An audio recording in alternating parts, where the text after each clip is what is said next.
네, 안녕하십니까. 대장간입니다. 오늘은 오토바이 잘 타는 법보다 더 중요한 살아남는 방법에 대해서 얘기를 해보겠습니다. 배달 대행 퀵 서비스, 배달로 생계를 유지하는 사람들을 위한 영상입니다. 왜 그런고 하니 이분들이 사고 비율이 일반 운전자에 비해서 15배나 높습니다. 당연히 운행 시간도 길어요. 10시간에서 12시간 이상 운행을 하기 때문에 사고 비율이 상당히 높습니다.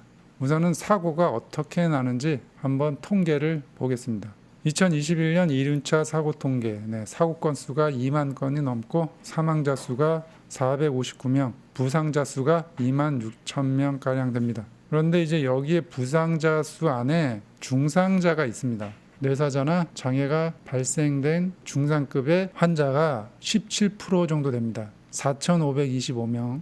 중상급에 해당하는 4,500명이랑 사망자 대략 500명 합치면 5,000명가량이 심각하게 부상을 당하거나 사망한다는 얘기입니다. 자, 사고 장소를 보면 요거는 이제 삼성화재에서 사고 통계를 낸 건데 38.1%가 오토바이가 이렇게 타고 가다가 앞차를 이렇게 들이받는 경우예요. 이게 상당히 많더라고요, 의외로. 38.1%가 앞차 추돌이고, 그 다음에 25.4%가 추월하다가 사고 난 경우, 그 다음에 교차로에서 신호 위반해서 사고 난 경우가 24.2%. 요 앞에 1, 2번은 좀 운전 미숙이 많고, 앞차를 들이받는 경우는 운전 미숙이 많죠. 안전거리 위약보라든가. 그러니까 추월도 운전 미숙에 좀 속해요. 그러니까 추월을 해야 될 때와 하지 말아야 될 때, 이런 판단이 좀 부족해서 그런 거고, 이제 교차로 신호 위반은 애초에 하면 안 되는데, 업으로 배달 일을 하면 이제 어쩔 수 없이 이제 신호 위반을 하는데, 이 신호 위반도 해야 될 때랑 하지 말아야 될 때 구분을 좀 못해서 그러는 것 같아요. 자, 그러면은 연령별로 한번 볼게요. 사망자 연령대 비율을 보면 여기 그 표를 보면 30세 이하에서 그냥 압도적입니다. 사망자가 30세 이하에서 사고도 가장 많이 발생이 되고 사망도 가장 많이 발생된다고 보시면 됩니다.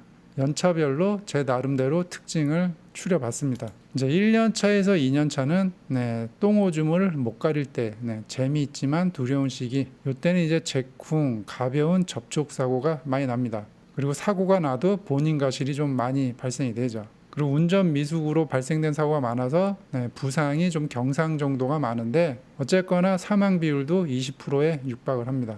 그리고 2년차에서 5년차는 이제 무서울 것이 없는 시기, 이제 오토바이의 타는 맛을 알아서 무조건 그냥 고 하는 거예요. 교차로의 신호 위반도 그냥 밥 먹듯이 그냥 하고, 기변도 이때 상당히 많이 해요. 그래서 사고가 가장 많은 시기라고 저는 생각을 합니다. 사고 비율도 높고 부상도 중상급이 많아요. 땡기다가 사고가 많이 나기 때문에 중상급이 많죠. 사망 비율도 저는 가장 높다고 봅니다. 50%. 이 5년 차에서 살아남은 사람들이 이제 5년 차에서 10년 차로 넘어갑니다. 이때 이제 뭐가 추가되느냐? 방어 운전이라는 개념이 장착이 됩니다. 차량 운전자의 심리를 어느 정도 파악하게 되고 전후 좌우 레이더 스캔이 가동이 됩니다. 그리고 오토바이 스킬도 좀 늘어나고 오토바이 정비 또는 관리도 좀 가능합니다.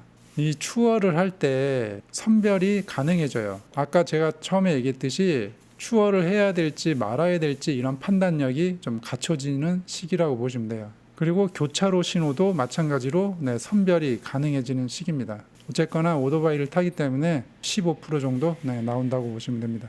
자, 10년차 이상이 되면 이 스킬 운전, 방어 운전에 이 겸손 운전이 하나가 더 추가가 돼요. 왜 추가가 되는지 이제 설명을 드릴게요. 이 10년차 이상이 되면 도로의 어떤 환경도 파악을 잘하고 사고 예측도 어느 정도 이제 가능하게 되는데, 이제 많이 댕기다 보니까 사고가 많이 나는 장소를 잘 알게 되는 거예요. 이게 여기저기 많이 댕기다 보니까 사고가 많이 나는 장소도 많이 알게 되고, 이런 구조에서는 좀 사고가 날 가능성이 있는 거를 좀 간파를 하게 되는 거죠. 그래서 이때는 본인 실수보다는 타인에 의한 사고가 좀 많이 발생이 돼요. 느닷없이 옆에서 들이받는다던가 이런 경우. 그래서 예상하지 못했던 장소에서 사고가 나니까 겸손 운전이 장착이 됩니다.